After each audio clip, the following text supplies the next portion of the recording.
Hallo, ich bin die Anna. Ich bin bei der WM zuständig fürs Kampfrichtermanagement und ich zeige euch heute mal, was ich so mache.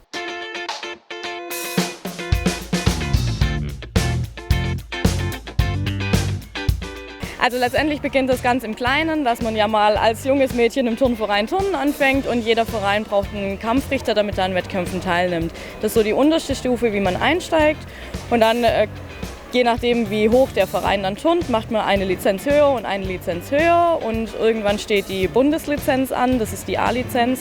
Hier kann man sich nicht mehr selber anmelden, sondern man wird nominiert und wenn man da relativ gut ist, dann wird man vielleicht nominiert für die internationale Lizenz. Also wir haben bei den Frauen 86 Frauen hier im Einsatz und bei den Männern sind es knapp über 100, also so circa 200 Frauen- und Männerkampfrichter haben wir hier im Einsatz.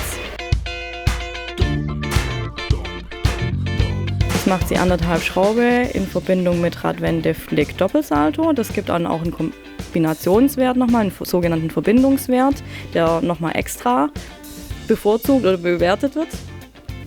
Und wieder die Choreografie in die Ecke, möglichst nicht stehen, keine Pausen zeigen. 100 Flick, Doppelsalto gebückt. Hast gesehen, die Beine waren so ein bisschen geöffnet und der Kopf war relativ tief bei der Landung. Wie viel Abzug hätte das jetzt gegeben? Für die Beine 0,1, dass sie geöffnet sind und für die Landung ja auch nochmal 0,1. Jetzt hast du jetzt quasi die D-Werte mir gesagt, also welche Elemente das waren und wo sie jetzt Abzüge bekommen hat, weil es nicht ganz sauber war. Genau, ich habe dir die groben Fehler so ein bisschen dargestellt. Ja. Schon ganz schön streng aber auch. Ja, sind wir. Ja, jeder Schritt entscheidet und bei uns hat jeder Schritt entschieden, weil sonst wären wir vielleicht auch im Finale gewesen, weil so ein paar kleine Zehntel gefehlt haben. So, jetzt sehen wir hier ganz viele Stühle und Tische. Wie viele Kampfrichter sitzen denn pro Gerät hier am Tisch? Also wir haben pro Gerät 9 Kampfrichter sitzen, die die unterschiedlichsten Aufgaben haben. Die einen machen die Ausführungsfehler, die anderen machen den Schwierigkeitswert und dann gibt es noch Assistenten am Gerät. Es gibt tatsächlich ein paar Unterlagen, die einem das Leben einfacher machen als Kampfrichter. Gerade hier haben wir jetzt die Recording Sheets für die E-Kampfrichter. Das heißt, hier oben ist so eine kleine Zeile, wo alles Wichtige draufsteht, was man sofort wissen sollte, wenn es vorkommt. So ein bisschen wie ein Spickzettel, einen offiziellen.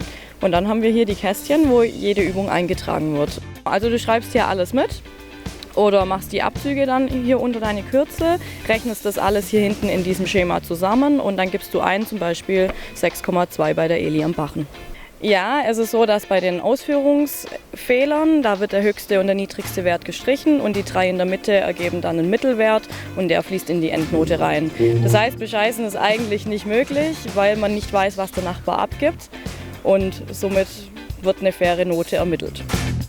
Okay, darf ich mich da mal hinsetzen? Also ich finde,